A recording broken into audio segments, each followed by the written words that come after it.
প্রিয় ছাত্রছাত্রীরা, আজকে আমরা ক্লাস 10 ফিজিক্যাল সায়েন্সে চ্যাপ্টার অর্গানিক কেমিস্ট্রি জৈব রসায়নের যে অধ্যায়টি তোমাদের রয়েছে সেই অধ্যায়ের ক্লাস শুরু করছি। খুব ভালো করে প্রত্যেকটা প্রশ্নের উত্তর বুঝে নেবে, কারণ এইখান থেকে তোমাদের মাধ্যমিকে অনেক বেশি পরিমাণ নাম্বার থাকে এবং যেটা খুবই সহজ, অল্প বিস্তর বুঝতে পারলেই কিন্তু সম্পূর্ণ নাম্বারটি তোমরা পেয়ে যাবে। তো শুরু করা যাক। ভিডিওটি দীর্ঘায়িত হবে, তো প্রথম থেকে শেষ পর্যন্ত দেখবে এবং পিডিএফটি পাওয়ার জন্য আমাদের টেলিগ্রাম লিঙ্কে জয়েন হয়ে যাবে। ক্লিয়ার?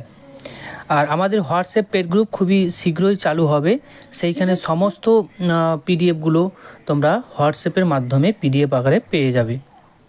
প্রথমেই দেখো, জৈব রসায়নের প্রাথমিক ধারণা থেকে যে সমস্ত প্রশ্নগুলো হতে পারে, যেমন কোন বিজ্ঞানী প্রথম জৈব যৌগ থেকে অজৈব যৌগ থেকে জৈব যৌগ তৈরি করেন, তার নাম কি? বিজ্ঞানী ভোলার। ঠিক আছে। কোন বিজ্ঞানী জৈব যৌগের কার্বনের অস্তিত্ব প্রমাণ করেন? বিজ্ঞানী লেভোসিয়ার। অ্যামোনিয়া সায়ানেটকে উত্তপ্ত করলে যে জৈব যৌগটি পাওয়া যায় তার নাম কি? তা হবে ইউরিয়া, যার সংকেত NH2CO NH2। কোন বিজ্ঞানী কার্বন, হাইড্রোজেন ও অক্সিজেনের সাহায্যে অ্যাসিটিক অ্যাসিড অর্থাৎ CH3COOH তৈরি করেন? তা হচ্ছে কোলবে, বিজ্ঞানী কোলবে। সমস্ত জৈব যৌগের যে মৌলটি আবশ্যিক তা হচ্ছে কার্বন। পরবর্তী প্রশ্ন, কোন বিজ্ঞানী প্রথম মিথেন গ্যাস প্রস্তুত করেন? তা হবে বিজ্ঞানী বার্থেলো। তো এই প্রশ্নগুলো খুব রেয়ার, আসে না, কিন্তু জেনে রাখা ভালো। জৈব অজৈব যৌগগুলির মধ্যে কোনগুলির অধিক মাত্রায় জলে দ্রাব্য হয়? অজৈব যৌগগুলো অধিক মাত্রায় জলে দ্রাব্য হবে। আর যদি বলা হয় জৈব অজৈব যৌগগুলির মধ্যে কোনগুলির সমবায়তা বা পলিমারাইজেশন দেখা যায়? জৈব যৌগগুলোর ক্ষেত্রে পলিমারাইজেশন দেখা যায়। এটা খুবই ইম্পর্ট্যান্ট একটি প্রশ্ন, যে জৈব যৌগ অজৈব যৌগের পার্থক্য। এটা তোমাদের পরীক্ষায় অনেকবার এসেছে বিগত সালে, এবারেও তোমাদের আসতে পারে। জৈব যৌগের গলনাঙ্ক স্ফুটনাঙ্ক অজৈব যৌগের তুলনায় কম হয়, কিন্তু অজৈব যৌগের গলনাঙ্ক স্ফুটনাঙ্ক তুলনামূলক বেশি হয়। তো অধিকাংশ জৈব যৌগগুলো জলে অদ্রাব্য হয়। ঠিক আছে। আর যে সমস্ত জৈব যৌগগুলো তারা কিন্তু অ্যালকোহল, বেনজিন, ইথার এতে কিন্তু দ্রবীভূত হয়। অজৈব যৌগগুলো জলে দ্রাব্য হয়, কিন্তু অজৈব দ্রাবক যেমন অ্যালকোহল, বেনজিন এতে কিন্তু অদ্রাব্য হয়। 3 নম্বর পয়েন্টটা দিয়ে দেবে, জৈব যৌগগুলি তড়িৎ অবিশ্লেষ্য হয়, কারণ এরা জলীয় দ্রবণে আয়নিত হয় না, তাই এরা তড়িৎ পরিবহন করে না, তাই তড়িতের অপরিবাহী। কিন্তু অজৈব যৌগগুলো যেমন NaCl যদি ধরে নিই, তারা জলীয় দ্রবণে বিয়োজিত হয়ে Na+ এবং Cl- উৎপন্ন করে, যেটা জলীয় দ্রবণে তড়িৎ পরিবহনের সহায়তা করে। বোঝা গেল? এরপরে আসছি, কার্বনের কোন ধর্মের জন্য জৈব যৌগের সংখ্যা খুব বেশি হয়? ক্যাটিনেশন ধর্মের জন্য। ক্যাটিনেশন ধর্মের জন্যই কিন্তু হয়ে থাকে। এরপর আসছি ক্যাটিনেশন ধর্ম তাহলে কি? ক্যাটিনেশন ধর্ম হচ্ছে যে ধর্মের জন্য একই মৌলের পরমাণুগুলো পরস্পর সমযোজী এক বন্ধন দ্বারা যুক্ত হয়ে দীর্ঘ শৃঙ্খল এক বন্ধন দ্বারা যুক্ত হতে পারে, দ্বিবন্ধন দ্বারা যুক্ত হতে পারে, বা ত্রিবন্ধন দ্বারা যুক্ত হতে পারে। যুক্ত হয়ে তারা সরল শৃঙ্খল বা বৃত্তাকার শৃঙ্খল যে গঠন করতে পারে, তাদেরকে আমরা সেই ধর্মটাকে আমরা বলবো ক্যাটিনেশন ধর্ম। কার্বন ছাড়া অপর একটি মৌলের নাম বলো যে ক্যাটিনেশন ধর্ম দেখায়। খুবই গুরুত্বপূর্ণ প্রশ্ন, তা হবে সিলিকন। তা উত্তর হবে কি? সিলিকন। বেশিরভাগ জৈব যৌগ কার্বনের যোজ্যতা কত হয়? বেশিরভাগ জৈব যৌগে কার্বনের যোজ্যতা হবে 4। তারপরে দেখো, কোন বিজ্ঞানীদ্বয় কার্বনের চতুস্তলাকার মডেলের প্রস্তাব দেন? ভ্যান হফ, লাভেল। ভ্যান হফ এবং লাভেল কার্বনের চতুর্যোজ্যতা দেখায় কেন? এর মূল কারণ হচ্ছে, দেখো, কার্বনের যে ক্যাটিনেশন ধর্ম এবং কার্বনের ক্ষুদ্র আকৃতি আর কার্বনের তড়িৎ ঋণাত্মকতা, এই 3টি বিষয়ের উপর নির্ভর করেই কিন্তু কার্বনের চতুর্যোজ্যতা দেখা যায়। এরপরে চলে আসছি, সম্পৃক্ত জৈব যৌগ কাকে বলে? দেখো, সম্পৃক্ত বলতে বোঝায় যে সবকটি কার্বন পরমাণু নিজেদের মধ্যে সমযোজী এক বন্ধন দ্বারা যুক্ত থাকবে এবং বাকিগুলো হাইড্রোজেনের সাথে যুক্ত থাকবে বা কোনো গ্রুপের সাথে যুক্ত থাকবে, তখন তাকে সম্পৃক্ত বলবো। যেমন উদাহরণ হিসেবে যদি আমরা দেখি, তা মিথেন, ইথেন, ইথাইল অ্যালকোহল, এই সব কটার ক্ষেত্রে দেখো কার্বন কার্বন তারা সমযোজী এক বন্ধন দ্বারা যুক্ত আছে। মিথেনের ক্ষেত্রে কার্বন তার 4টি হাইড্রোজেন পরমাণুর সাথে এক বন্ধনে যুক্ত আছে, ঠিক আছে। তো এরা পরস্পর যদি এক বন্ধন দ্বারা যুক্ত থাকে তখন তাকে বলবো সম্পৃক্ত। আর যদি বলা হয় অসম্পৃক্ততার ক্ষেত্রে কার্বন কার্বন তারা দ্বিবন্ধন দ্বারা যুক্ত থাকতে পারে বা ত্রিবন্ধন দ্বারা যুক্ত থাকতে পারে, তখন সেটাকে বলবো অসম্পৃক্ত, অর্থাৎ সম্পৃক্ত হয়নি। যেমন ইথিলিন, অ্যাসিটিলিন বা প্রোপিন বা প্রোপাইন, এগুলোর ক্ষেত্রে দেখো প্রথম ইথিলিনের ক্ষেত্রে কার্বন কার্বন দ্বিবন্ধন দ্বারা যুক্ত আছে, অর্থাৎ এতে সম্পৃক্ততা নেই। যদি কার্বন কার্বন সিঙ্গেল বন্ধন বা এক বন্ধন দ্বারা যুক্ত থাকতো তাহলে তাদের শৃঙ্খল থাকতো, ঠিক আছে। তো এইখানে দেখো অ্যাসিটিলিন, এর ক্ষেত্রে ত্রিবন্ধন আছে, তাহলে এটা অসম্পৃক্ত হয়ে যাবে। একই রকমভাবে যে প্রোপাইন, এদের ক্ষেত্রে কিন্তু কার্বন কার্বন ট্রিপল বন্ধন আছে, অর্থাৎ এটা অসম্পৃক্ত। প্রোপিনের ক্ষেত্রে একই রকম কার্বন কার্বন দ্বিবন্ধন আছে, তাই এটা হয়ে যাবে অসম্পৃক্ত জৈব যৌগ। এরপর আসছি হাইড্রোকার্বন কাকে বলে, হাইড্রোকার্বন কত প্রকার, ঠিক আছে। তো এইখানে হাইড্রোকার্বন বলতে কার্বন এবং হাইড্রোজেন দ্বারা গঠিত দ্বিমৌল জৈব যৌগকে আমরা হাইড্রোকার্বন বলি। যেমন মিথেন, তার মধ্যে কার্বন এবং হাইড্রোজেন পরমাণু 4টি, কার্বন পরমাণু 1টি। ইথেনের ক্ষেত্রে কার্বন পরমাণু 2টি, হাইড্রোজেন পরমাণু 4টি। এইভাবে কিন্তু কার্বন আর হাইড্রোজেন শুধুমাত্র থাকবে, তখন তাকে বলবো হাইড্রোকার্বন। হাইড্রোকার্বন 2 প্রকার হয়, সম্পৃক্ত হাইড্রোকার্বন, অসম্পৃক্ত হাইড্রোকার্বন। তো সম্পৃক্ত হাইড্রোকার্বনের ক্ষেত্রে কার্বন কার্বন এক বন্ধন দ্বারা যুক্ত থাকবে এবং বাকি হাইড্রোজেনের সাথেও কিন্তু এক বন্ধন দ্বারা যুক্ত থাকবে কার্বন, এবং এদের সাধারণ সংকেতটা কি হবে, CnH2n+2, ঠিক আছে। এন এর মানটা কিন্তু 1, 2, 3 এভাবে হবে। তো এর মান কখনোই কিন্তু 0 হতে পারে না, ঠিক আছে। অসম্পৃক্তর ক্ষেত্রে কার্বন কার্বন দ্বিবন্ধন দ্বারা বা ত্রিবন্ধন দ্বারা যুক্ত থাকবে এবং কার্বন হাইড্রোজেন সিঙ্গেল বন্ধন দ্বারা যুক্ত থাকবে, তখন তাকে বলবো অসম্পৃক্ত হাইড্রোকার্বন। এর সংকেত হচ্ছে CnH2n। এন এর মান কখনোই কিন্তু 0 হবে না, 1 হবে, 2 হবে এবং অসংখ্য হতে পারে, ঠিক আছে। তো 0 ছাড়া বাকি সব হতে পারে। এরপরে আসি ইথেনের আণবিক গঠনের সংক্ষিপ্ত বিবরণ দাও। এটা কিন্তু তোমাদের পরীক্ষায় আসে, মাধ্যমিকে বিগত যে সালেও এসেছে।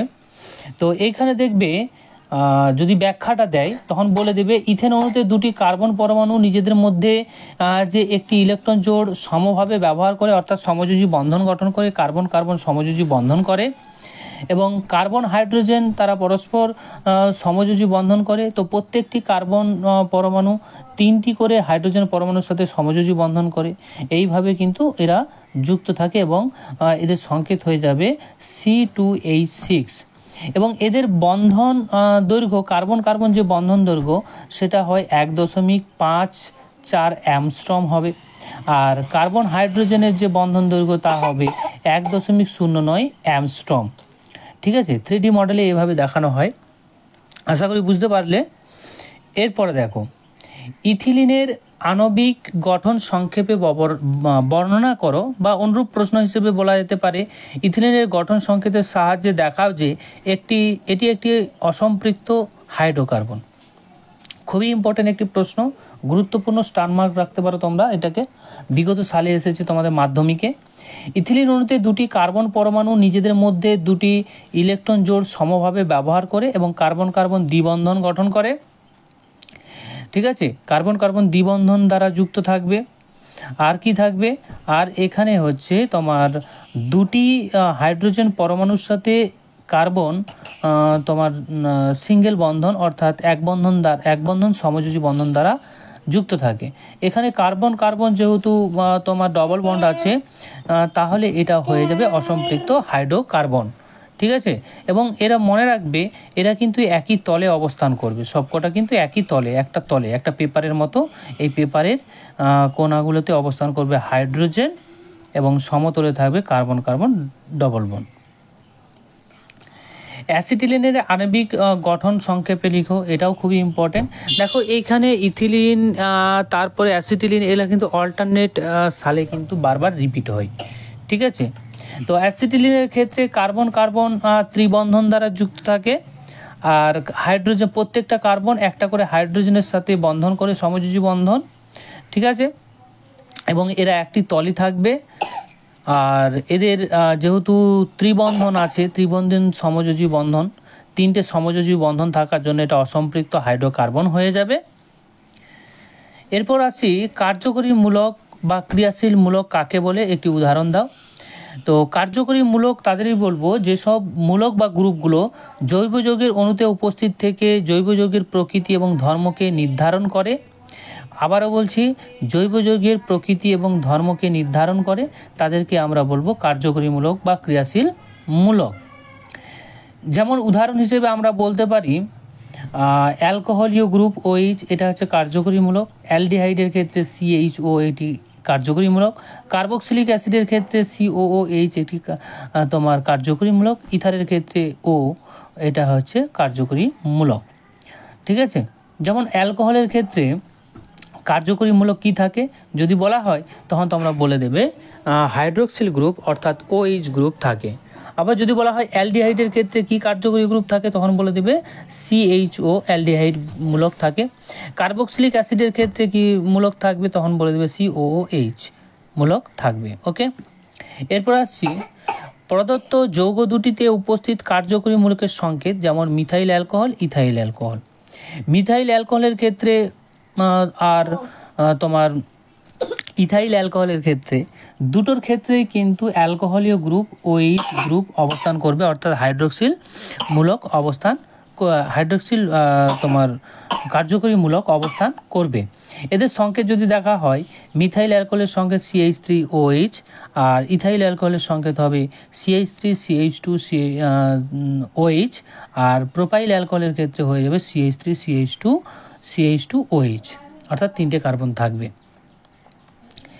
এরপর আসছি যে অ্যাসিটালডিহাইড যৌগ উপস্থিতিতে কার্যকরী গ্রুপের সংকেত কী হবে। অ্যাসিটালডিহাইড গ্রুপের অবস্থানের জন্য অ্যাসিটালডিহাইডের মধ্যে কার্যকরী গ্রুপ কি থাকবে, অ্যাসিটালডিহাইড, যার সংকেত CH3CHO, অর্থাৎ এখানে কার্যকরী মূলক হচ্ছে অ্যালডিহাইড মূলক, CHO মূলক থাকবে, ঠিক আছে। অ্যালডিহাইডের কার্যকরী মূলকগুলোর মধ্যে যদি আমরা দেখি কতগুলো উদাহরণ, ফর্মালডিহাইড আছে, তারপরে অ্যাসিটালডিহাইড আছে। ফর্মালডিহাইডে কার্বন সংখ্যা 1, অ্যাসিটালডিহাইডে কার্বন সংখ্যা 2, প্রোপিওনালডিহাইডে কার্বন সংখ্যা 3, এইরকম হয়। এরপর আসছি অ্যাসিটোন যৌগে উপস্থিত কার্যকরী গ্রুপের সংকেত কী হবে। অ্যাসিটোনে উপস্থিত কার্যকরী গ্রুপ কিটো গ্রুপ থাকবে, C+O, এই গ্রুপটা থাকবে, এবং কার্বন বাকি দুটো গ্রুপের সাথে যুক্ত থাকতে পারে, দুটো হাইড্রোকার্বনও হতে পারে বা অন্য কিছু হতে পারে। তাহলে আমরা বলে দেব যে কিটো মূলকযুক্ত একটি যৌগ যৌগে অ্যাসিটোন হিসেবে আমরা বলতে পারি, যার সংকেত হচ্ছে তোমার CH3COCH3। ওকে, এরপর আসছি অ্যাসিটিক অ্যাসিড যৌগে উপস্থিত কার্যকরী মূলক কী হবে। অ্যাসিটিক অ্যাসিডের সংকেত CH3COOH, এখানে কার্বক্সিলিক তোমার মূলক থাকবে, উপস্থিত থাকবে, তাই এখানে আমরা বলে দেবো কার্বক্সিলিক মূলক উপস্থিত থাকবে। তো এর পাশাপাশি যদি আমরা আরও কয়েকটা দেখি যার ক্ষেত্রে কার্বক্সিলিক মূলক উপস্থিত থাকবে, যেমন যে ফর্মিক অ্যাসিড, যার সংকেত যে COOH। তারপর আসছি অ্যাসিটিক অ্যাসিড, আমরা দেখলাম CH3COOH, এবং প্রোপানোয়িক অ্যাসিড যদি বলা হয় কার্বন সংখ্যা 3 থাকবে, ঠিক আছে, আর সংকেত হবে CH3CH2COOH। এরপর আরও একটি গুরুত্বপূর্ণ প্রশ্ন আসছে, সমাবয়বতা বা সমাবয়ব বলতে কি বোঝায়। দেখো, খুবই গুরুত্বপূর্ণ একটি প্রশ্ন। একই আণবিক সংকেত হবে, আণবিক সংকেত কিন্তু একই হবে, কিন্তু ভিন্ন ধর্মবিশিষ্ট একাধিক যৌগ গঠনের ঘটনাকেই আমরা বলবো আইসোমারিজম বা সমবায়বতা। একই আণবিক সংকেত বিশিষ্ট ভিন্ন ধর্ম সম্পন্ন, ঠিক আছে, যৌগ সমূহকে আমরা আইসোমার বলবো বা সমাবয়ব বলবো। উদাহরণ হিসেবে আমরা এখানে দেখতে পারি CH3 H8O এই আণবিক সংকেত বিশিষ্ট দুটি অ্যালকোহল যদি আমরা দেখি তাহলে দেখব এদের ধর্মগত পার্থক্য দেখা যাবে। এবং এই যে সংকেত বিশিষ্ট অ্যালকোহল দুটো পাবো তারা কিন্তু পজিশনাল অর্থাৎ কার্যকরী মূলক একই থাকবে, কিন্তু কার্যকরী মূলকের অবস্থানটা আলাদা হবে, অবস্থান ঘটিত সমাবয়তা দেখাবে।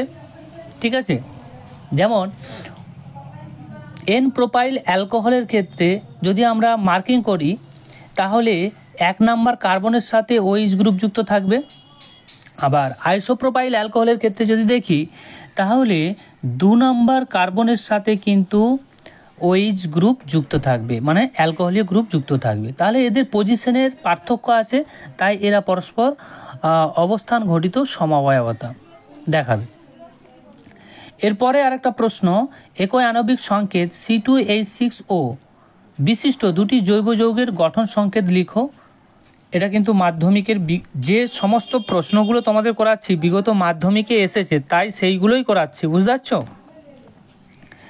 তাহলে আণবিক গঠনের পার্থক্যের জন্য একই আণবিক সংকেত বিশিষ্ট কিন্তু ভৌত রাসায়নিক ধর্মসম্পন্ন 2 বা ততোধিক যৌগের অস্তিত্বের ঘটনাকে আমরা সমবায়তা বলি।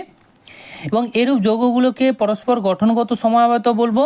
যেমন এখানে C2H6O আণবিক সংকেত বিশিষ্ট দুটো যৌগ গঠন করলে আমরা দেখতে পাবো, একটি পাবো ইথাইল অ্যালকোহল পাচ্ছি, আর একটা হচ্ছে ডাইমিথাইল ইথার পাচ্ছি। প্রত্যেকটার ক্ষেত্রে কিন্তু কার্বন 2, হাইড্রোজেন 6টি, অক্সিজেন 1টি।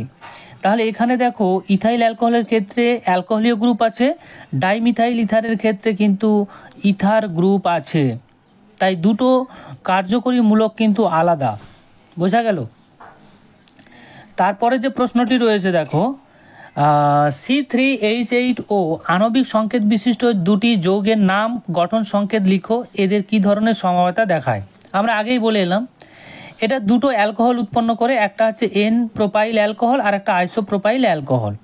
এদের যে অ্যালকোহলীয় গ্রুপের অবস্থান এন প্রোপাইল অ্যালকোহলের ক্ষেত্রে 1 নাম্বার পজিশনের কার্বনের সাথে যুক্ত থাকবে অ্যালকোহলীয় গ্রুপ, আর আইসোপ্রোপাইলের ক্ষেত্রে 2 নাম্বার কার্বনের সঙ্গে যুক্ত থাকবে অ্যালকোহলীয় গ্রুপ। এরপরে আসছি, একই সমগণীয় শ্রেণীর সদস্যরা রাসায়নিক ধর্মের অভিন্ন হলেও এদের ভৌত ধর্মের পার্থক্য কেন দেখাবে, এর কারণটা কি?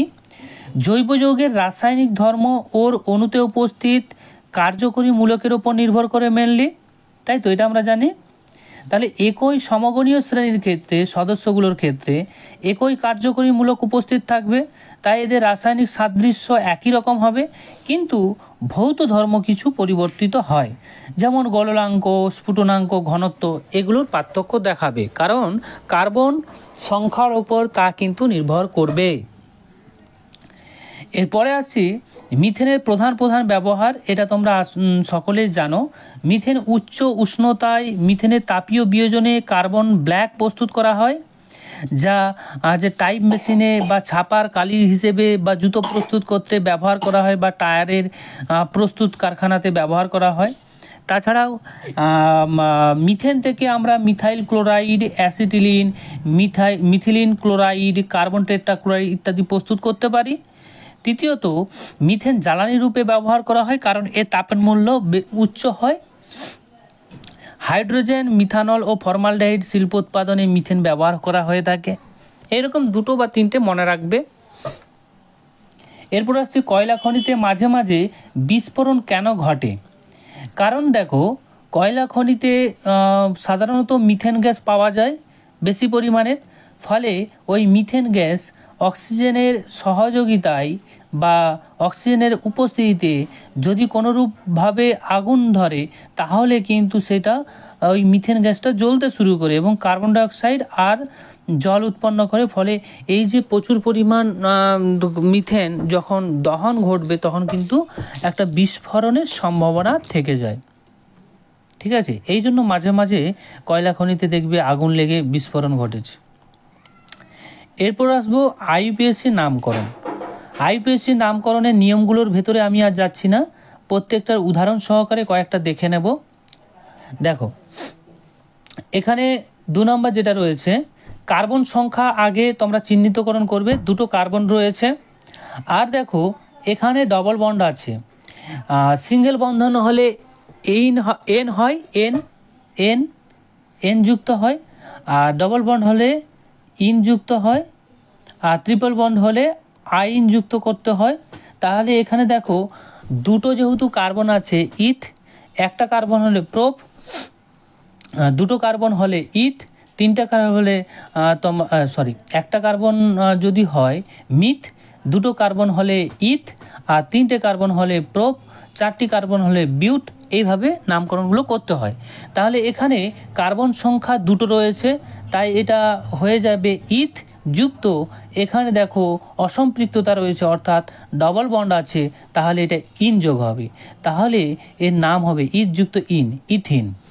এর আইপিএসি নাম হবে ইথিন। ঠিক একই রকমভাবে যদি আমরা তিনেরটা দেখি, কার্বন সংখ্যা কাউন্ট করলে 3 আসছে, তাহলে প্রোপ যুক্ত একটা ডবল বন্ড আছে, তাহলে প্রোপ ইন, প্রোপিন, বা এটা প্রোপ 1 ইনও বলতে পারি, কারণ 1 পজিশনে ডবল বন্ড আছে, তাই প্রোপ 1 ইনও বলতে পারি, বা আপনার প্রোপিনও বলতে পারি।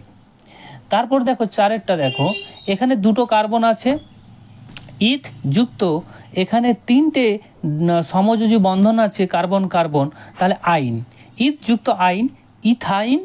নামটা আমাদের আইপিএসি নাম কি হবে? ইথ আইন। ক্লিয়ার? তারপরে দেখো পাঁচেরটা, এটা যদি নামকরণ আমরা করি বা নাম্বারিং করি, কার্বনের তিনটে কার্বন আছে প্রোপ এবং 1 পজিশনে আইন আছে, তাহলে প্রোপ 1 আইন বা প্রোপাইন আইপিএসি নাম হবে। 6 নম্বরের দেখো, এখানে অ্যালকোহলীয় গ্রুপ আছে 1 নম্বর পজিশনে এবং দুটো তোমার কার্বন গ্রুপ আছে, তাহলে ইথ যুক্ত নল, ইথানল। ইথ যেহেতু দুটো আছে কার্বন, তাহলে ইথ যুক্ত নল, ইথানল। ঠিক আছে, তাহলে নাম হয়ে যাবে কি? ইথানল।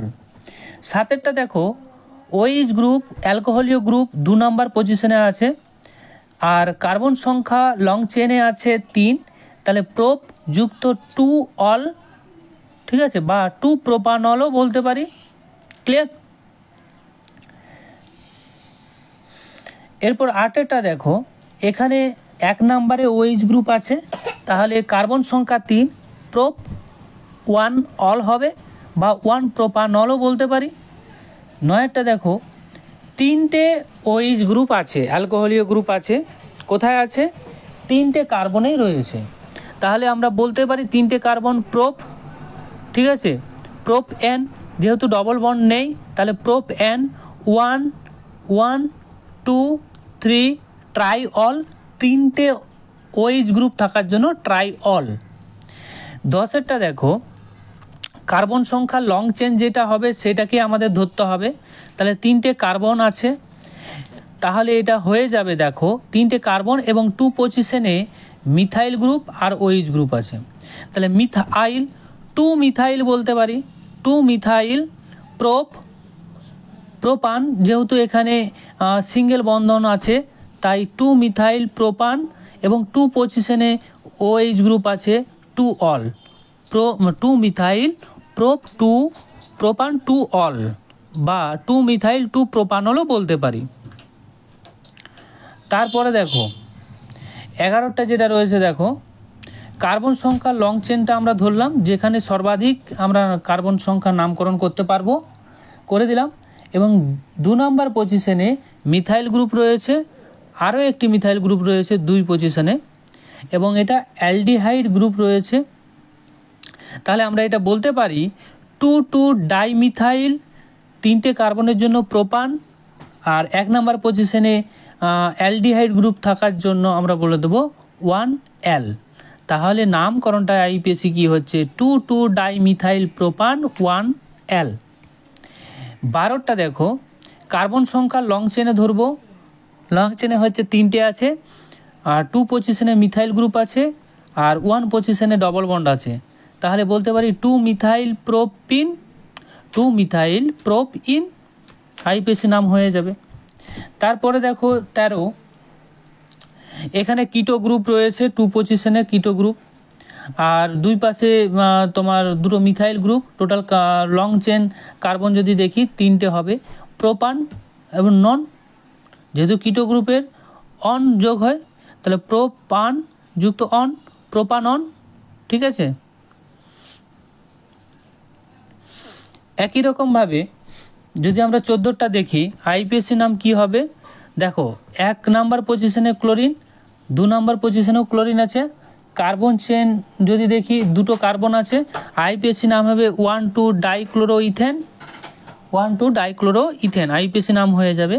15 দাগে দেখো 2 নাম্বার পজিশনে ক্লোরিন রয়েছে এবং কার্বন সংখ্যা 3টি রয়েছে, তাহলে 2 পজিশনে যেহেতু ক্লোরিন থাকার জন্য 2 ক্লোরোপ্রোপেন, সিঙ্গেল বন্ধন থাকার জন্য 2 ক্লোরোপ্রোপেন হয়ে যাবে নাম। 16টা দেখো আইপিএসসি নাম যদি দেখি, 1 পজিশনে ওএইচ গ্রুপ আছে এবং 2 পজিশনে কিন্তু ডবল বন্ড আছে, তাহলে প্রোপ 2 in 1 অল। ঠিক আছে, এর আইপিএসসি নাম হয়ে যাবে। এরপর আসছে আলেয়া কি, খুবই গুরুত্বপূর্ণ একটি প্রশ্ন। আলেয়া কি দেখে নাও, বদ্ধ জলাভূমিতে উদ্ভিজ্জ প্রাণীজ পদার্থের অন্তর্গত বিভিন্ন জৈব যৌগগুলি জীবাণু ঘটিত পচনের ফলে মিথেন উৎপন্ন হয়। আবার অনেক সময় প্রাণীদেহের পচনের ফলে জলাভূমিতে মিথেনের পাশাপাশি ফসফিন, PH3, ডাইফসফরাস টেট্রাহাইড্রাইড, P2H6 উৎপন্ন হয়। অর্থাৎ জলাভূমিতে উৎপন্ন মিথেনের সঙ্গে ফসফিন, তারপরে হচ্ছে ফসফরাস টেট্রাহাইড্রাইড মিশ্রিত থাকে এবং P2H6 বায়ুতে স্বতঃস্ফূর্তভাবে জ্বলে উঠে এবং এদের দহনের ফলে যে তাপ উৎপন্ন হয় তাতে মিথেন নীলাভশিখায় জ্বলতে থাকে। এর ফলে এক বিচরণশীল আলোক শিখার সৃষ্টি হয়, যাকে আমরা বলবো আলেয়া বা উইল অফ দ্য উইপস নামে পরিচিত। এটি একটি প্রাকৃতিক ঘটনা, কোনো ভৌতিক বা অলৌকিক ঘটনা নয়। অনেকে ভাবে এটা ভৌতিক বা অলৌকিক ঘটনা, কিন্তু আদৌ না, এটা হচ্ছে রাসায়নিক একটা বিক্রিয়া ঘটে। মিথেনের সঙ্গে ক্লোরিনের প্রতিস্থাপন বিক্রিয়ার শর্ত, বিক্রিয়াটির প্রথম ধাপের সমীকরণ লিখো। তো আমরা সমস্ত ধাপেরই সমীকরণটা লিখব, কারণ এটা খুবই গুরুত্বপূর্ণ, তোমাদের মাধ্যমিকের পরীক্ষায় বারে বারে রিপিট হয়েছে। তো যে রাসায়নিক বিক্রিয়ায় যৌগের অনুমধ্যস্থ কোনো পরমাণু বা গ্রুপ অন্য কোনো পরমাণু বা গ্রুপ দ্বারা প্রতিস্থাপিত হয়ে নতুন যৌগ উৎপন্ন করে তাকে আমরা প্রতিস্থাপন বিক্রিয়া বলি, তাই না? তাহলে বিক্ষিপ্ত সূর্যালোকের উপস্থিতিতে যদি মিথেনকে আমরা বিক্রিয়া ঘটায় ক্লোরিনের সাথে, তাহলে একটা হাইড্রোজেন পরমাণু ক্লোরিন দ্বারা প্রতিস্থাপিত হয়ে যায় এবং মিথাইল ক্লোরাইড উৎপন্ন হয়, CH3Cl উৎপন্ন হয় এবং HCl উৎপন্ন হয়। একই রকমভাবে দ্বিতীয় ধাপে মিথাইল ক্লোরাইড আবার একটি ক্লোরিন ঢুকে যাবে, একটি হাইড্রোজেন প্রতিস্থাপিত হয়ে যাবে, তাহলে সেইখান থেকে আমরা মিথিলিন ক্লোরাইড পাবো, CH2Cl2 পাবো। একই রকমভাবে মিথিলিন ক্লোরাইডকে আবার ক্লোরিনের সাথে বিক্রিয়া করলে ক্লোরোফর্ম পাবো, যার সংকেত CH-Cl3 এবং HCl উৎপন্ন হবে। চতুর্থ ধাপে ক্লোরোফর্ম আবার ক্লোরিনের সাথে বিক্রিয়া করে কার্বন টেট্রাক্লোরাইড উৎপন্ন করে এবং HCl উৎপন্ন করে। তো শেষ ধাপে আমরা যেটা পাবো কার্বন টেট্রাক্লোরাইড। ওকে, তো এই বিক্রিয়াগুলো অবশ্যই করবে, কারণ খুবই ইম্পর্টেন্ট একটু প্রশ্ন। এই প্রশ্নটা দেখবে তোমরা টেস্ট পেপার খুললেই বিভিন্ন পেজে কিন্তু এটা থাকবে। এরপরে আসছি ইথিলিনের প্রধান ব্যবহার। ইথিলিনের প্রধান ব্যবহারের মধ্যে প্রথমত মনে রাখতে পারো, MCQ একটা প্রশ্ন দিয়ে দিতে পারে তোমাদের, যে কাঁচা ফল পাকানোর জন্য বা ফলের সংরক্ষণের জন্য কি ব্যবহার করা হয়? ইথিলিন ব্যবহার করা হয়। তাছাড়াও পরীক্ষাগারে বিভিন্ন যৌগ তৈরিতে ব্যবহার করা হয়ে থাকে। ঠিক আছে, এরপরে চলে আসছে দেখো, তরল ব্রোমিনে অতিরিক্ত পরিমাণ অ্যাসিটিলিন গ্যাস চালনা করলে কি চাক্ষুষ পরিবর্তন হতে পারে? খুবই ইম্পর্টেন্ট একটি প্রশ্ন, টেস্ট পেপারে বারে বারে এটা রিপিট হয়েছে। দেখবে যে লাল বর্ণের ব্রোমিন জলের রং কেমন হবে? লাল বর্ণ, সেটা যখন অ্যাসিটিলিনের সাথে বিক্রিয়া করবে, তো বিক্রিয়া করলে কিন্তু প্রথম ধাপে যেটা হয়, এই ব্রোমিন জুড়ে যাবে। যেহেতু অ্যাসিটিলিন অসম্পৃক্ত, তাই ব্রোমিনটা একটা কার্বনের সাথে জুড়ে যাবে এবং দ্বিবন্ধন থাকবে কার্বনের মধ্যে। আর কি উৎপন্ন করবে, 1,2 ডাইব্রোমো ইথেন উৎপন্ন করবে, যেটা বর্ণহীন। ঠিক আছে, ব্রোমিনের যে বর্ণ ছিল সেটা তো লস হয়ে যাচ্ছে, তাই না, হারিয়ে যাচ্ছে, কারণ ব্রোমিন বিক্রিয়ায় অংশগ্রহণ করে নিয়েছে। অপরপক্ষে যদি তরল ব্রোমিনে অ্যাসিটিলিন গ্যাস যদি আরও এক অণু অ্যাসিটিলিন যদি পরিবর্তে যদি আমরা 2 অণু ব্যবহার করি, অনেক ক্ষেত্রে বলে দেয় এক অণু বিক্রিয়া করলে কি উৎপন্ন করবে, 1,2 ডাইব্রোমো ইথেন উৎপন্ন করবে।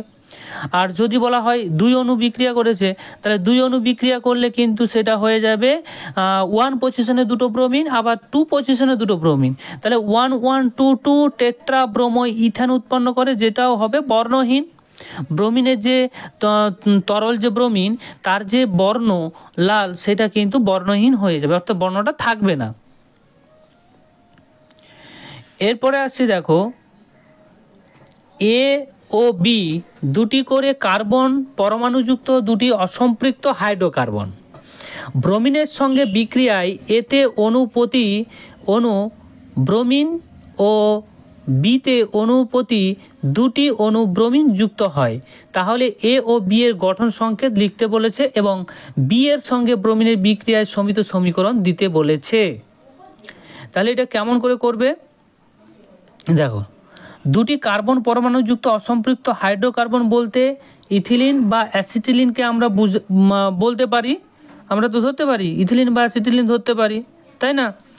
তারপর প্রতি অণু এ 1 অণু ব্রোমিনের সঙ্গে এবং প্রতি অণু বি 2 অণু ব্রোমিনের সঙ্গে যুক্ত হয়, তাহলে আমরা এ এবং বি দুটো পার্থক্য করতে পারি।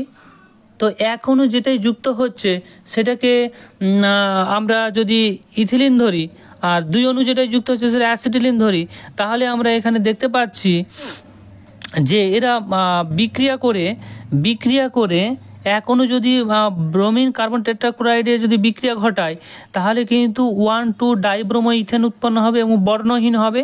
একই রকমভাবে যদি 2 অণু করি, তাহলে পুরো 2 অণু কিন্তু জুড়ে যাবে, 1,1,2,2 টেট্রাব্রোমো ইথেন উৎপন্ন হবে, সেটা হবে বর্ণহীন। তাহলে এখান থেকে আমরা বলতে পারছি যে এ হবে ইথিলিন, বি হবে অ্যাসিটিলিন। খুবই গুরুত্বপূর্ণ একটি প্রশ্ন। এলপিজি এর ব্যবহার কি আমরা সকলে জানি, এটা নতুন করে বলবো না। তারপর জ্বালানি রূপে এলপিজি এর ব্যবহারের সুবিধাগুলি উল্লেখ করো। উচ্চ তাপন মূল্য থাকার জন্য জ্বালানি হিসেবে ব্যবহার করা হয়, আর পরিবেশ বান্ধব জ্বালানি হিসেবে ব্যবহার করি, কারণ কয়লার তুলনায় এটাই কম পরিমাণ তোমার কার্বন ডাইঅক্সাইড উৎপন্ন করে বা দূষণ ঘটায়, কম পরিমাণ। পরিবেশ বান্ধব জ্বালানি হিসেবে এই জন্য ব্যবহার করি। স্বাস্থ্যের পক্ষে ক্ষতিকারক নয় এটি এলপিজি। ব্যবহারিক যে নিয়ন্ত্রণযোগ্য, এটা নিয়ন্ত্রণভাবে আমরা ব্যবহার করতে পারি, তাতে কোনো সমস্যা হয় না। সহজে পরিবহনযোগ্য, সহজে আমরা এটা বয়ে নিতে পারি ট্যাঙ্কের মাধ্যমে বা সিলিন্ডারের আকারে। এরপর দেখো, এলপিজি সিলিন্ডার থেকে নির্গত গ্যাস জ্বললে যে কোনো উগ্র গন্ধের পাওয়া যায় না কেন, এর মূল কারণটা কি? সিলিন্ডার থেকে নির্গত গ্যাসের জ্বলনে এলপিজি এর সঙ্গে ইথিলিন মারক্যাপটন সম্পূর্ণ দহন ঘটে, ফলে আর কোনো রকমের উগ্র গন্ধ আমরা পাবো না। যদি ওটা না জ্বালিয়ে শুধু যদি এলপিজি গ্যাসের সিলিন্ডার থেকে এলপিজি নির্গত হয়, সেই ক্ষেত্রে আমরা একটা গন্ধ পাই। সেই গন্ধটার মূল কারণটা কি জানো? তার মূল কারণ হচ্ছে এর সাথে ইথাইল মারক্যাপটন যুক্ত থাকে, মেশানো থাকে, যাতে গন্ধটা আমরা বুঝতে পারি। সাধারণ অবস্থায় এলপিজির কোনো গন্ধ নেই, কিন্তু তার সাথে যদি ইথাইল মারক্যাপটন যোগ করি, তাহলেই সেটা গন্ধযুক্ত হয় এবং আমরা সহজেই বুঝতে পারি যে গ্যাসটি লিক করেছে। কিন্তু যদি সেটাকে ধরিয়ে দিই বা গ্যাসটাকে যদি জ্বালিয়ে দিই, তাহলে সেই ক্ষেত্রে মিথাইল মারক্যাপটন জ্বলে যায় সম্পূর্ণরূপে, তাই গন্ধটা আর পাওয়া যায় না। সিএনজি এর শিল্প উৎসটা কি? সিএনজি এর শিল্প উৎস যদি আমরা বলি, পেট্রোলিয়াম খনিতে তেলের ওপর বা কয়লা খনিতে প্রাকৃতিক গ্যাসে আবদ্ধ থাকে এবং যার মধ্যে অশুদ্ধ হিসেবে কার্বন ডাইঅক্সাইড, তোমার হাইড্রোজেন সালফাইড মিশ্রিত থাকে।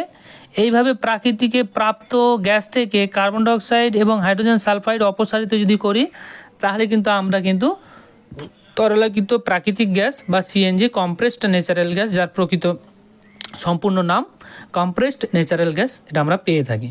সিএনজি এর ব্যবহার বর্তমান দিনে মোটর ভেহিকেলের ক্ষেত্রে আমরা ব্যবহার করছি।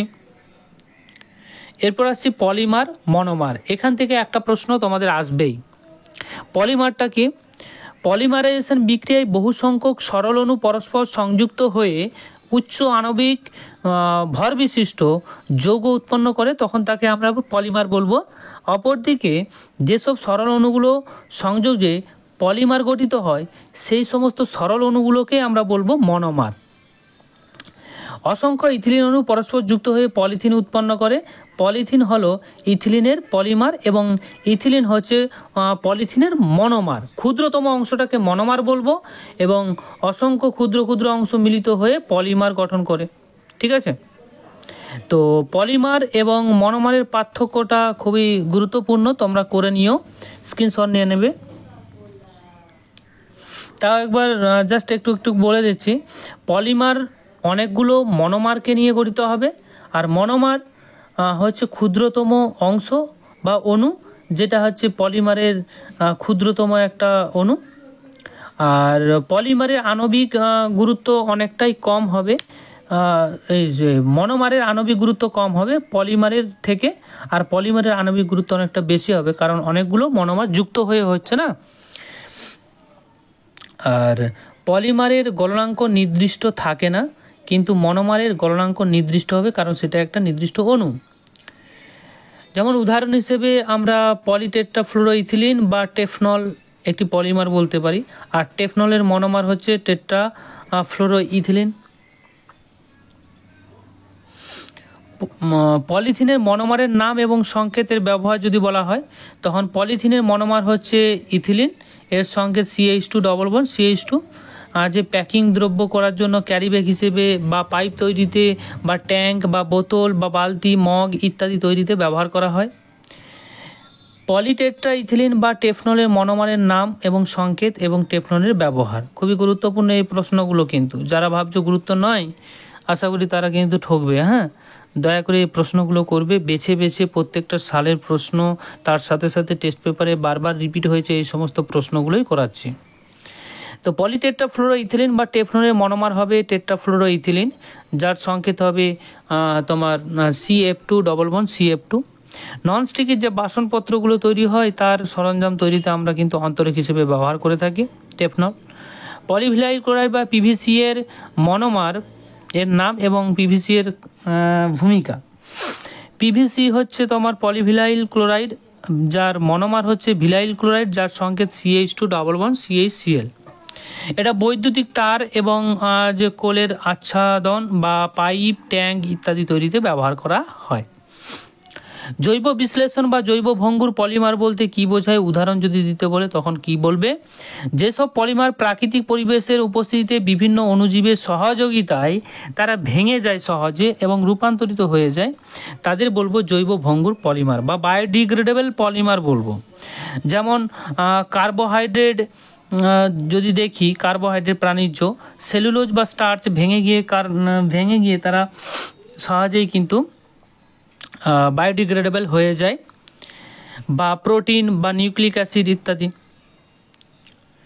এরপর জৈব অবিশ্লেষ্য বা জৈব অভঙ্গুর পলিমার, যেসব পলিমার প্রাকৃতিক পরিবেশের উপস্থিতিতে বা অণুজীবের উপস্থিতিতে ভেঙে যায় না, তাদেরকে আমরা বলবো জৈব অভঙ্গুর বা জৈব অবিশ্লেষ্য পলিমার। যেমন পলিথিন তোমরা যে ব্যবহার করো সেটা ফেলে দিলে কিন্তু 100-150 বছর পর তখন সে ভাঙবে, তার আগে তো ভাঙবে না, তাহলে কি হবে? ওটা পরিবেশের ক্ষেত্রে ক্ষতিকর হয়ে যায়, তাই এগুলো জৈব অভঙ্গুর হয়ে যায়। পলিথিন ব্যাগ যথেষ্ট ব্যবহারে দুটি বিপদ কি বললাম, কি হতে পারে? এক, প্লাস্টিক জাতীয় পলিমার দিয়ে তৈরি যে ক্যারি ব্যাগ বা বিভিন্ন রকম যে সামগ্রী আমরা ব্যবহার করি তা কিন্তু ব্যাকটেরিয়া দ্বারা বিশ্লিষ্ট হয় না বা অণুজীব দ্বারা বিশ্লিষ্ট হয় না বা ভেঙে যায় না, ফলে সেটা দীর্ঘদিন রয়ে যায়, মাটির তোমার উপকারী তা নষ্ট করে দেয়, মাটির উর্বরতা নষ্ট করে, বিষক্রিয়া ঘটায়। তারপর কি, প্লাস্টিকজাত পদার্থগুলো জমে নর্দমা মুখ বন্ধ করে দিয়ে অনেক সময় দেখবে বন্যার সৃষ্টি করে দেয়, কলকাতার মতো অঞ্চলেও বন্যার সৃষ্টি করে দেয় এইরকম। বা তাছাড়া প্লাস্টিক জাতীয় পলিমারকে যদি দহন করি প্রচুর পরিমাণের বায়ুদূষক গ্যাস উৎপন্ন হয়, যেটা পরিবেশ দূষণ ঘটায়। এরপর আছে ইথানলের সঙ্গে ধাতব সোডিয়ামের বিক্রিয়ায় কি ঘটে, সমীকরণ সহ লিখো। তো ইথানলের সাথে যদি আমরা ধাতব সোডিয়ামের বিক্রিয়া ঘটাই তাহলে 2 অণু ইথানল 2 অণু সোডিয়াম এরা পরস্পর বিক্রিয়া করে সোডিয়াম ইথোক্সাইড এবং হাইড্রোজেন গ্যাস উৎপন্ন করে। ডাইমিথাইল ইথার ধাতব সোডিয়ামের সঙ্গে বিক্রিয়া করে না। এই বিক্রিয়ার সাহায্যে ইথাইল অ্যালকোহল এবং ডাই মিথাইল ইথারকে আমরা পার্থক্য করতে পারি। যে বিক্রিয়া করে না সে পার্থক্যিত হয়ে যাবে, আর যে বিক্রিয়া করে সে তোমার হাইড্রোজেন গ্যাস এবং সোডিয়াম ইথোক্সাইড উৎপন্ন করবে। এরপর আসছি অ্যাসিটিক অ্যাসিডের সঙ্গে সোডিয়াম হাইড্রোক্সাইডের বিক্রিয়ায় কি হয়। অ্যাসিটিক অ্যাসিড CH3COOH তার সাথে যদি সোডিয়াম হাইড্রোক্সাইডের বিক্রিয়া ঘটায় তাহলে সোডিয়াম অ্যাসিডের উৎপন্ন হয় এবং জল উৎপন্ন হবে। এখান থেকে কিন্তু অ্যাসিটিক অ্যাসিডের অ্যাসিড ধর্ম প্রকাশ পায়। তারপরে যে প্রশ্নটি রয়েছে, একটি জৈব যৌগের আণবিক সংকেত দেওয়া আছে, যৌগটি জলে দ্রাব্য, যৌগটি জলীয় দ্রবণে সোডিয়াম বাইকার্বনেট যোগ করলে কার্বন ডাইঅক্সাইড নির্গত করে, জৈব যৌগটি শনাক্তকরণ করতে বলেছে এবং জৈব যৌগের সঙ্গে ইথানলের বিক্রিয়ায় শর্ত সমীকরণ দিতে বলেছে। তো দেখো, প্রদত্ত যৌগটি যেহেতু জলে দ্রাব্য এবং জলীয় দ্রবণে সোডিয়াম বাইকার্বনেট যোগ করলে কার্বন ডাইঅক্সাইড উৎপন্ন করছে, তাহলে আমরা বলতে পারি যে ওই জৈব যৌগটিতে কার্বক্সিলিক অ্যাসিড উপস্থিত আছে, তাই না? Carboxylic acid group COOH group আছে, তাই কার্বন ডাইঅক্সাইড দিচ্ছে। তাহলে এই যে আমাদের প্রশ্নে যে আণবিক সংকেত দিয়েছে এর ক্ষেত্রে কার্বক্সিলিক অ্যাসিড যুক্ত করে যদি আমরা দেখি তাহলে দেখব এখানে কার্বন সংখ্যা 2টি রয়েছে, হাইড্রোজেন 4টি এবং অক্সিজেন 2টি। তাহলে এর সংকেতটা কী দাঁড়াচ্ছে? CH3COOH অ্যাসিটিক অ্যাসিড, কারণ একটি গ্রুপ তো কার্বক্সিলিক অ্যাসিড গ্রুপ থাকবে, বাকিটা কি থাকবে? CH3 methyl group. এরপর গাঢ় H2SO4 এর উপস্থিতিতে অ্যাসিটিক অ্যাসিড এবং নির্জল ইথানলের যদি বিক্রিয়া ঘটায় সেই ক্ষেত্রে কিন্তু এস্টার গঠন করে এবং জল উৎপন্ন হয়। ঠিক আছে। মিথিলেটেড স্পিরিট বা ডিনেচার স্পিরিট কাকে বলে? ব্যবহার যে রেকটিফাইড স্পিরিট তথা ইথাইল অ্যালকোহলের মধ্য দিয়ে বিষাক্ত মিথাইল অ্যালকোহল 10% এবং সামান্য পরিমাণ উৎকট স্বাদযুক্ত পদার্থ যোগ করে যেমন পিরিডিন, কপার সালফেট, ন্যাপথা ইত্যাদি মিশিয়ে পানের অযোগ্য করে তোলা হয়, তাকেই মিথিলেটেড স্পিরিট বা ডিনেচার স্পিরিট বলা হয়, যেটা খেলে কিন্তু অনেক সময় আমাদের শরীরে খারাপ করে। তো পেন্ট এবং বার্নিশ দ্রাবক রূপে এবং স্টোভ বা স্পিরিট ল্যাম্পের ক্ষেত্রে আমরা কিন্তু মিথিলেটেড স্পিরিট ব্যবহার করে থাকি। এরপরে যে প্রশ্নটা আসছে, অ্যাসিটিলিনের সঙ্গে হাইড্রোজেনের যুক্ত বিক্রিয়ার শর্ত রাসায়নিক সমীকরণ। তো দেখা যাক শর্তটা কি। 200 ডিগ্রি C উষ্ণতায় নিকেল চূর্ণ অনুঘটকের উপস্থিতিতে অথবা সাধারণ চাপ ও উষ্ণতায় র্যানি নিকেল বিচূর্ণ প্লাটিনাম বা প্যালাডিয়াম অনুঘটকের উপস্থিতিতে অ্যাসিটিলিন ও হাইড্রোজেনের বিক্রিয়ায় প্রথম ধাপে এক অণু হাইড্রোজেন যুক্ত হয়ে ইথিলিন এবং দ্বিতীয় ধাপে আরও এক অণু হাইড্রোজেন যুক্ত হয়ে ইথেন উৎপন্ন হয়। ঠিক আছে, প্রথম বিক্রিয়াটায় ইথিলিন উৎপন্ন হবে, তারপরের বিক্রিয়াটাতে ইথেন উৎপন্ন হবে। এই দুটো বিক্রিয়া কিন্তু ভালো করে নেবে, বিক্রিয়াগুলো তোমাদের দিতে হবে, নাহলে কিন্তু নাম্বার পাবে না।